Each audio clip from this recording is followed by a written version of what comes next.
Allah subhanahu wa ta'ala bu surenin birinci ayetinde biz sana kevserni berdik.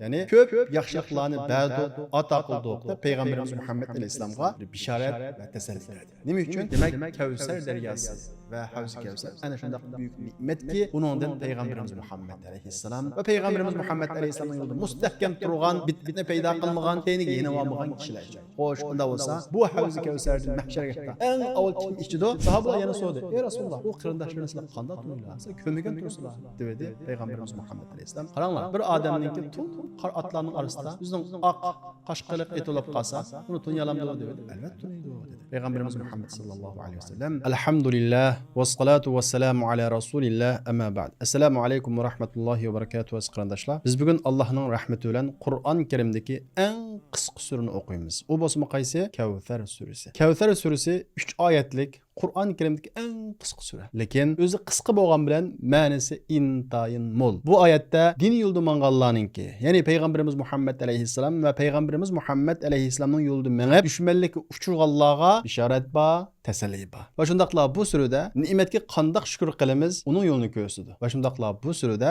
haqiqat yo'liga dushmanlik qilganlarning oqibatidan bishorat bor. Bizlarga bishorat bor. Xo'sh, unda bo'lsa biz darsimizni boshlaylik. Bismillahirrohmanirrohim.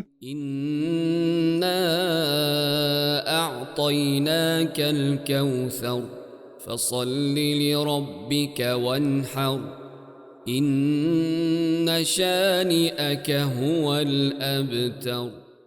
Yuqorida o'tganimizdek bu Kevser suresi Kur'an-ı Kerim'deki en qisqa sure. Bu sure Mekke'nin müşrikleri Peygamberimiz Muhammed Aleyhisselam'a türlük eziyet bergan vaqtida nazil bo'lgan. Ya'ni Mekke'nin müşrikleri Peygamberimiz Muhammed Aleyhisselam'a Muhammed'in o'g'il farzandi yo'q. Muhammed o'lgandan keyin uning ishi to'xtaydi, uni tashlab qo'yinglar o'z holiga. Uning ishi oqmaydi degan vaqtida Peygamberimiz Muhammed Aleyhisselam'a teselli bo'lish uchun tushgan. Va shundaqla Peygamberimiz Muhammed Aleyhisselam'ning yo'lida mengib, ana shundaq eziyatlarga uchraganlarga teselli bo'lish uchun tushirilgan. Nima uchun Peygamberimiz Muhammed Aleyhisselam'a bu gap ig'ir keldi bilamsizlar? Chunki bilganimizdek Peygamberimiz Muhammed Aleyhisselam'ning o'g'il farzandlarining hammasi vafot topgan. O'g'il farzandi yo'qdi. Mushriklar buningga binoan Peygamberimiz Muhammed Aleyhisselam'ning avlodi bo'lmaganligi uchun Muhammadning ishi o'lgandan keyin tugaydi, quruq uzilib qoladi deb qaraydi.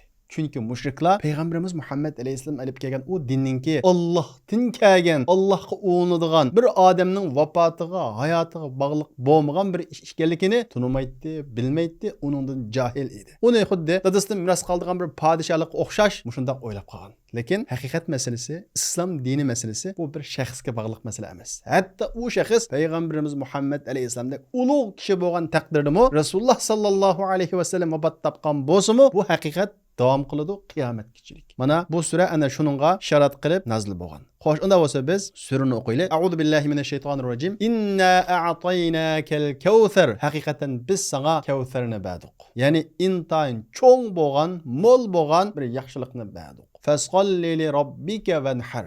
Buning uchun sen Robbingga namoz o'qi va qurbonlik qilgin. Inna shani'aka huval abtar. Seninki ishi oxiriga chiqmaydi degan u dushmanlaring ana shu ularningki nasli qurib ketadi. Ularning ishi davom qilmaydi. Xo'sh, unda bo'lsa biz bu surani oyatma-oyat tushunishga tirishaylik. Qarab boqadigan bo'lsak, Alloh subhanahu va taolo bu suraning birinchi oyatida biz sana Kevserni berdik. Ya'ni ko'p yaxshiliklarni berdik, ata qildik deb Peygamberimiz Muhammed Aleyhisselam'a bir bishorat va teselli berdi. Nima uchun? Mana shu vaqtda Peygamberimiz Muhammed Aleyhisselam'a din dushmanlari, mushriklar Muhammedning ishi oxiriga chiqmaydi, nasli qurib ketadi. Chunki Muhammedning o'g'li yo'q deb mana shunday so'zlar bilan vafot topgan o'g'lini Peygamberimiz Muhammed Aleyhisselam'a eslatish orqali yuragiga xanjar qilib sanjigan. Peygamberimiz Muhammed Aleyhisselam bu dinninki to'xtab qolishidan emas, bolasining vafoti sababli qalbi yara bo'lgan. Bu sebepten Allah subhanahu wa ta'ala bu surani Peygamberimiz Muhammed Aleyhisselam'a teselli qilib tushirgan va shundaqla Peygamberimiz Muhammed Aleyhisselam'a ajoyib cho'ng bir yaxshilikni ato qilganligidan bishorat bergan. Bu yaxshilikqa Peygamberimiz Muhammed Aleyhisselam va Peygamberimiz Muhammed Aleyhisselamning yo'lida bo'lgan bütün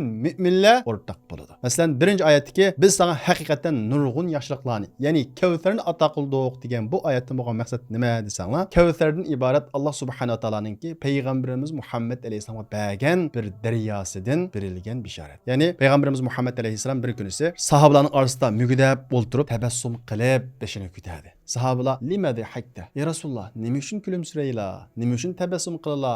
deb so'di. Payg'ambarimiz Muhammad alayhissalom innahu unzilat alayya anifan sura faqara bismillahirrohmanirrohim inna a'taynakal kawthar. Payg'ambarimiz Muhammad alayhissalom hozir menga bir sura nozil qilindi. U bo'lsa-mu shu inna a'tayna surasi deb inna a'taynani oxirgachilik o'qidi. Ondan keyin sahobalarga hal tadruna mal kawthar. Sizlar kawtharning nima ekanligini bilamsizlar dedi. Sahobalar Alloh va rasuluhu a'lam. Allah va uning elchisi yaxshi biladi deb basa degandan keyin payg'ambarimiz Muhammad alayhissalom va nahrun a'tanihi robbi azza va jalla fil janna. U bir daryo bo'lib, mening Robbim uni menga jannatda berdi. Taridu alayhi ummati yawmal qiyamah. Qiyomat kuni mening ummatimning hammasi uningga suv ichish uchun keladi.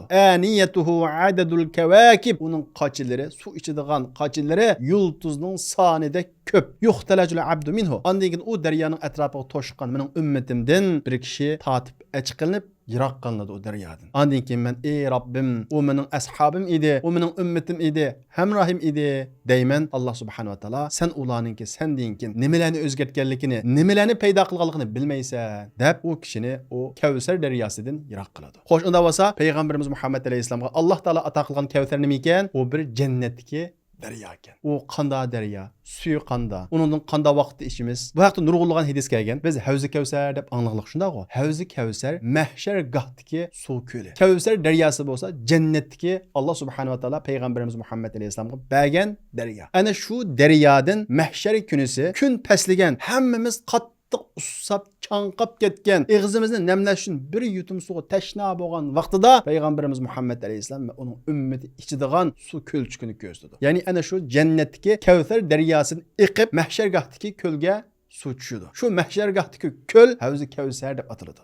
Demek bu Kavsar deryasini biz müminler inşallah işkiyade içimiz. Birisi ana şundaq pijg'ir issiqda talab ketgan, chanqan usib ketgan vaqtda mahshargoh içimiz, endi birisi jannat kirgandan keyin içimiz. Xo'sh, Alloh subhanahu va taolo inna a'taynakal kawthar. Sen Kavsarni berdik degan bu Kavsar deryasi qandaq daryo? Uning suvi qanchalik? Bu haqda nurg'unlagan hadislik biz buningdan bir qismlarini so'zlash bilan bu Kavsar deryosi va Havzi Kavsar bilan tunishib chiqamiz. Anas radhiyallohu anhudan rivoyat qilinadi. Payg'ambarimiz Muhammad alayhisalom mundaq deydi. Baynama ana asirun fil janna iza ana binahar deydi Payg'ambarimiz Muhammad alayhisalom. Mirot kechisi men Jibril bilan ana shundaq jannatlarni kezayotgan paytimda bir daryoning yoniga keldim. Hafatahu qibabud durril mujawwaf. Uning ikki qirg'i uyulgan unchilardan, marvayatlardan yasalgan gumbazlardan edi. Qultu ma hada ya Jibril? Men ey Jibril bu nima deb so'radim. Jibril hadal kawthar allazi a'taka rabbuk. Bu sening Robbing sana bergan Kavsar daryosi. Fa iza tibuhu miskun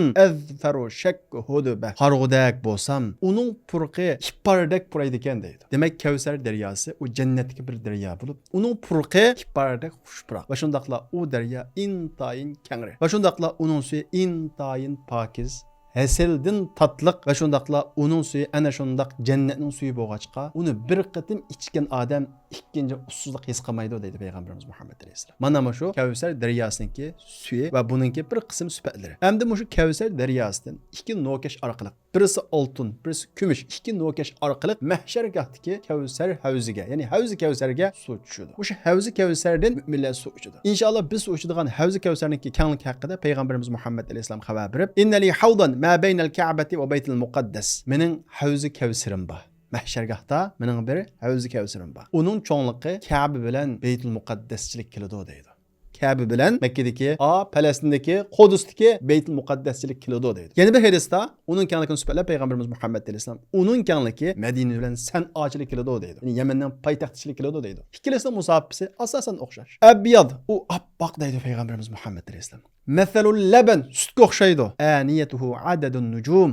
Uning qochilari yulduzchilik ko'p. Payg'ambarimiz Muhammad alayhisalomning ummati ko'p bo'lganligi uchun uning qochilari intayin ko'p. Va inni la akthurul anbiya tab'an yawmal qiyamah. Men qiyomat kunisi agash kuchisi eng ko'p bo'ladigan, ya'ni Havzi Kavsarga kelib suyni eng ko'p ichadigan kishilar bo'lgan payg'ambar men deydi payg'ambarimiz Muhammad alayhisalom. Alloh subhanahu va taolo bizni ana shuning qatoridan qilsin. Ondan keyin payg'ambarimiz Muhammad alayhisalom bu Kavsar daryosi va Havzi Kavsarning suyini sifatlab Abdullah ibn Amr ibn As radhiyallohu anhu rivoyat qilinadi. Rasululloh sallallohu alayhi vasallam mundaq deydi: "Mening Havzi Kavsarimning kengligi bir oylik musofichilik keladi. Uning taraflari bulunur o'xshash, ya'ni to'rt tarafi ana shundaq cho'ng, ana shundaq musofilik cho'ng shakldagi bir ko'l. Uning suvi oppoq, kumushdan oq, hidi hippardan xushpuroq. Qochilari bo'lsa osmondagi yulduzlarda ko'p. Kimki uningdan ichida ekan, uningdan keyin asla ussizlik his qilmaydi deydi. Demak, Kavsar daryosi va Havzi Kevser ana shunday buyuk ne'matki, uningdan payg'ambarimiz Muhammad alayhissalom va payg'ambarimiz Muhammad alayhissalomning yo'lida mustahkam turgan, bid'atni paydo qilmagan, keyiniga yana olmagan kishilar ichidi. Xo'sh, unda bo'lsa, bu Havzi Kevserdan mahsharga eng avval kim ichidi? Payg'ambarimiz Muhammad alayhissalom. Bu haqda Savban radhiyallohu anhu rivoyat qilib bundaq deydi: "Avvalun nasi wurudan alayhi fuqaraul muhajirin." Mahshargahdagi Havzi Kevserga eng burun kelib suv ichadigan kishilar bo'lsa, muhojirlarning fiqirlari deydi. Ash-sha'su ru'usan, ularning chachlari qalaymiqan. Ad-danasu thiyaban, kimleri unchalik bir pokiz, retlik emas, ya'ni kutinilmagan. Allazina la yankihunal mutanaimat, ular manda isilzoda, ne'mat ko'rgan boylarning qizlarini ololmagan. Va la tuftahu lahumus sudud, ularga eshiklar ochilmagan, ya'ni hurmatlanmagan. Mana bu shundaq kishilar eng avval ishida deydi. Payg'ambarimiz Muhammad alayhissalom bu hadis orqali shundaq bir kishilarni sifatlaydi-ki, o'zining yo'lidan Alloh yo'lida hijrat qilib boshqa bir yurtga borgan. Alloh yo'lida hijrat qilib u yurtga borgandan keyin namrat ulab qolgan, qiyinchilikda qolgan, o'zini ana shundaq kutanmagan, namrat jamiyatning tabiqasidan sal tunda yashab qolganlik uchun boylarning isilzodlarning qizlarini ololmagan va shundaqlar boylar uning ishkini oshmagan. Mana shundaq kishilarning ko'pinchasini xiyolda bo'lmagan, isiga kelmaydigan muhojirlarning fiqirlari va Havzi Kevserning ichida dedi. Chunki muhojirlar badalni eng ko'p to'laydigan, ammo dunyo hayotida unchalik ko'p manfaatga, ya'ni dunyo manfaatiga erishamaydigan kishilar. Masalan, shu dunyoda bugungi kunimizga qaraydigan bo'lsakmi, Alloh yo'lida hijrat qilib, boshqa bir yerga borib, hatto jihad qilib, birovning davlatini ozod qilib bergan bo'lsa-mu, muhojirlar o'zlaridan tang urush qilgan yoki undan tuvarroq turadigan ansarlar erishganchilik imtiyozga erishamaydi. Bu muhojirlikning bir alomati. Va shundaqla muhojirlikda bo'ladigan bir ish bu. Muhojirlar buni qabul qilish kerak. Ana shundaq dunyoda ma'lum narsalardan mahrum qolganlik uchun, muhojir bo'lganlik uchun, musofir bo'lganlik uchun, yerlik bo'lmaganlik uchun uning o'rnini to'liqlash uchun payg'ambarimiz Muhammad alayhissalom mahshargahda ana shundaq faqir muhojirlar Havzi Kevserdan eng burun suv ichida deydi. Allah subhanahu wa ta'ala u muhojirlarni texi mustahkam qilsin va ajrini katta qilib bersin. Ondan keyin payg'ambarimiz Muhammad alayhissalomning qarindoshlari bu Havzi Kevserdan suv ichidi. Payg'ambarimiz Muhammad alayhissalomning qarindoshlari kim bilamsizlar? Payg'ambarimiz Muhammad alayhissalom qabristonga kelib, "Assalomu alaykum ya ahlul qubur, ey qabr ahli, sizlarga Allohning salomi bo'lsin. Inshaalloh pat yaqinda sizlarga qo'shilamiz. Men qarindoshlarimni ko'rishni yaxshi ko'raman" dedi. Buni algan sahobalar: "Ey Rasululloh, biz sizning qarindoshlar emasmi?" dedi. Payg'ambarimiz Muhammad alayhissalom: "Yo'q, sizlar mening ashabim, hamrohlarim, mening qarindoshlarim bo'lsa, mendan keyin keladi" dedi. Ya'ni boshqa bir hadislarda ular mendan keyin keladi, meni ko'may, menga iymon etadi degan mazmunlarni keladi. Alloh subhanahu va taolo bizlarni ana shundaq Rasululloh sallallohu alayhi vasallam sifatlagandek, Rasulullohning ko'may iymon etgan, uning yo'lida mangan Rasulullohning qarindoshlari qatoridan qilsinki, Havzi Kevserdan burun suv ichadiganlarning qatoridan qilsin. Sahobalar yana so'radi: "Ey Rasululloh, bu qarindoshlaringiz sizlar qanday tuninglar? Sizlar ko'magan tursizlar?" dedi payg'ambarimiz Muhammad alayhissalom. Qaranglar, bir odamningki tum qor otlarning orasida o'zining oq qashqiliq etolab qolsa, uni tunyalamdi dedi. Albatta tunaydi dedi. Payg'ambarimiz Muhammad sallallohu alayhi vasallam: "Fa innahum ya'tuna ghurran muhajjalin min al-wudu wa ana faratuhum 'ala al-hawd." Ular ana shundaq mukammal olgan tahoratlari sababli putqollari, quyuq qashqilari alohida farqli, nurli shaklda paqrab turadi. Men ularni ilgari ko'ning buyugi yetib boraman. Men ularni ana shundaq nurlar bilan tunib, ularni chaqiraman.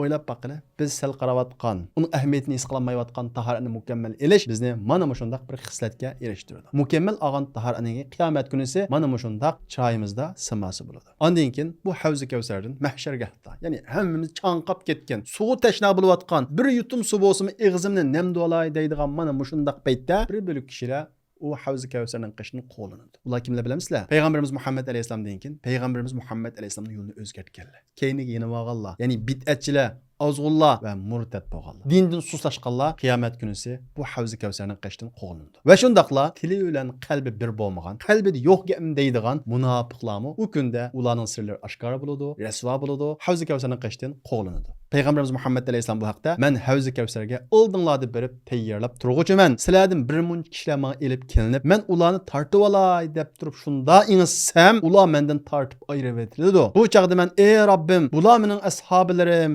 desem, mana ular sendinki nimalarni paydo qilganligini bilmaysan, nimalarni o'zgarganligini bilmaysan deydi payg'ambarimiz Muhammad alayhissalom. Imom Qurtubiy rahimahulloh mundaq deydi: "Kimki Allohning dinidan yenib oldi ekan, ya'ni iymoni suslashidi ekan, Alloh taolo rozi bo'lmaydigan ishlarni paydo qiladi ekan, undaq kishilar Havzi Kevserning qishini qo'llanadi" deydi. Alloh subhanahu va taolo bizni bundan saqlasin. Payg'ambarimiz Muhammad alayhissalomning izida besib mang'il nisib qilsin, sunnatini ihyo qilg'ili nisib qilsin. Chunki ana shunda qattiq usab ketgan, chanqigan paytda normal suv emas, intayin shirin bo'lgan, xushburoq bo'lgan, bir qatim isi mangu usumaydigan ana shundaq bir suvni ichishdan mahrum bo'lishdan azobli, hasratli ish bo'lmasi mumkin. Alloh subhanahu va taolo bizga buni nisib qilsin. Bu hadislarni biz dunyoda o'qiyotgan bo'lg'achqa balkim to'liq his qilolmaslik mumkin. Amaliyotda bu Kevser daryosi, jannatdagi va shundaqla mahshargohdagi havzi kavsar bu mo'minlar uchun bir katta bir ne'mat bu. Har bir payg'ambarning havzi bor, ammo payg'ambarimiz Muhammad alayhisolamning havzi o'ziga xos. O'zidan boshqa ummati u ko'lga aslo va aslo kelinmaydi. Inshaalloh ana shu ko'llardan burun suv ichadigan kishilarning qatoridan qilsin. Demak, birinchi oyatdan bo'lgan maqsad payg'ambarimiz Muhammad alayhisolamga berilgan nurg'un ne'matlarni aslatish va shundaqla payg'ambarimiz Muhammad alayhisolamga jannatda berilgan Kavsar daryosidan xush bishorat berish. Bu orqali payg'ambarimiz Muhammad alayhisolamning yor bo'lgan qalbiga malham bo'lish va tasalli berish. Bu tasalli payg'ambarimiz Muhammad alayhisolamga emas, payg'ambarimiz Muhammad alayhisolamning yo'lida mengib, din dushmanlari tarafidan har xil aziyatga uchragan har bir mo'minga berilgan bishorat va tasalli. Chunki Allohning payg'ambari bo'lgan, insonlar ichidan tanlangan, Alloh eng suyimli bo'lgan inson ana shunday aziyatlarga uchursa, bizdek oddiy insonlar aziyatga uchurmasimizmi bu yo'lda? Har xil so'zlarga qanmasimizmi? Tuhmatlarga qanmasimizmi? Qilamiz, ammo qaddimizni tik tutib davom qilamiz. Chunki Alloh subhanahu va taolo bizga ana shunday kishilar so'z chechak qilgan bo'lsa-mu, bizga nurg'un yaxshilik berdi Alloh subhanahu va taolo bizga. Ana shunday Kavsar sohibi bo'lgan payg'ambarimiz Muhammad alayhisolamning ummatidan qilganlikmi buyuk ne'mat qatoridir.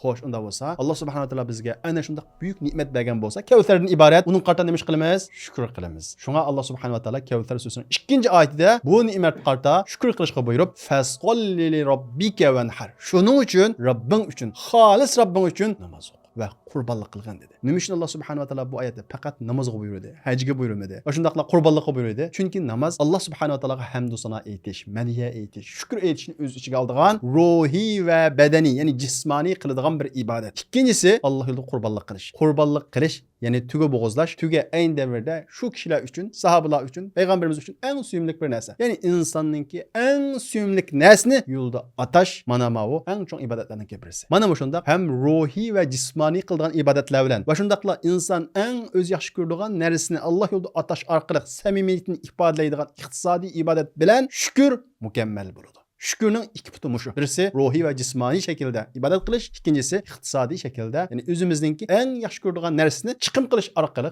qurbon qilish orqali Allohga shukr qilish. Bu eng mukammal shukrninki shakli. Demak, ikkinchi oyat bizga eng mukammal shukrninki shaklini bizga o'rgatadi. Uchinchi oyatda bo'lsa, payg'ambarimiz Muhammad alayhisolamga Muhammadning nasli kesib ketadi. Uning ishi to'xtab qoladi, oyga chiqmaydi degan kishilarga raddiya va shundaqla payg'ambarimiz Muhammad alayhisolam va uning yo'lida mangan har bir mo'minga xotirjamlik. Ey mo'minlar, ey Rasulullohning yo'lida manganlar, xotirjam bo'linglar. U din dushmanlari degandek sizning yo'lingizda to'xtab qolmaydi. Haqiqat to'xtab qolmaydi. Chunki ma haqiqat nega bog'lanadi? Mengu hayot bo'lgan Allohga bog'lanadi. Inna shani'aka huval abtar.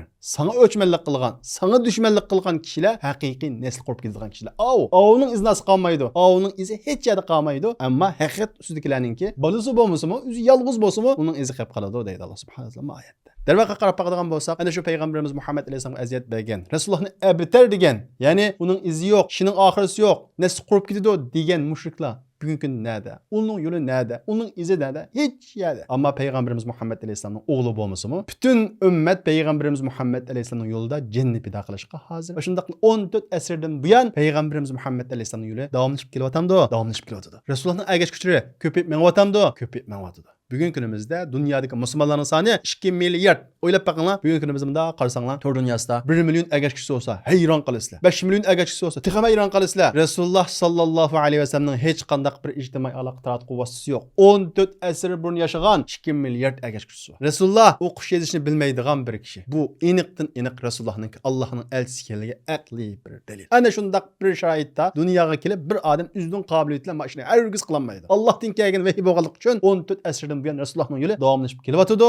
Inshaalloh bundan keyinmi davomlashadi. Ammo Rasulullohning yo'li qarshi chiqqanlar ilgari yo'q bo'lganga o'xshash yana yo'q bo'ladi. Bugungi kunimizda paydo bo'lgan, bugungi kunimizda bizning yo'limizni to'smoqchi bo'lgan, islomning yo'lini to'smoqchi bo'lgan kishilar ana shundaq burun din dushmanlari qanday yo'q qolgan bo'lsa, shundaq yo'q bo'ladi. Xo'sh, unda bo'lsa bu surdan oldigan muhim nuqtalarimiz birinchisi tavakkul va ishonch. Payg'ambarimiz Muhammad alayhisalom eng ojiz vaqtida qalbi qonigan, azaplangan ana shu paytda Alloh subhanahu va taolo inna a'taynakal kavsar, sana nurg'un yaxshilik ato qildik, kavsarni berdik deyish orqali Rasululloh sallallohu alayhi vasallamga va shuning yo'lida mangan mu'minlarga tasalli berdi. Unda bo'lgan ekan, mangan yo'limizda Allohga tayinib, Allohga tavakkul qilib, ishonch bilan mengishimiz kerak. Din dushmanlari nim deb kelsin. Ikkinchisi shukr qilish. Chunki Alloh subhanahu va taolo bizga ana shunday ne'mat bergan ekan, islomdan iborat, iymondan iborat, kavsardan iborat, ana shunday sanab bo'g'ilib bo'lmaydigan ne'mat bergan ekan, har vaqt Allohga shukr qilishimiz kerak. Va shundaqla davomli shukr turish bu din dushmanlarining suiqasdiga, ziyonkashligiga qarshi holda bizga kuch bo'ladi. Mabak muhim bu. Uchinchisi, din dushmanlari haqida xotirjam bo'lamiz. Chunki mayat orqali dedi Alloh subhanahu va taolo inna shani'aka huval abtar. Rasulullohning dushmanininki nasl qurib ketadi. Islomning dushmanlariniki nasl qurib ketadi. Ma'noni xotirjam bo'lsa qoladi. Tarixdan buyon nasl qurib ketmagan, yo'qolmagan din dushmanlari bormi? Islomning dushmani bormi? Allohning dushmani bormi? Yo'q. Ana shunday tarixda yo'qolib ketganga o'xshash, Fir'aun yo'qolib ketganga o'xshash, Namrud yo'qolib ketganga o'xshash, bugungi kunimizga din dushmanlarimi, Fir'aunmi, hammasi qanday ketadi? Yo'qolib ketadi. Ma'nodan xotirjam bo'lsa qoladi. Ular yo'qolib ketadi. Ammo haqiqat davom qiladi. Haqiqatga yepishqanlar, haqiqat ustida manganlar ana shular davom qiladi inshaalloh. Alloh subhanahu va taolo bu surani hammamizga manfaatli qilib bersin va shundaqla uningga amal qilishni nasib qilsin. Va oxiru da'vana alhamdulillah.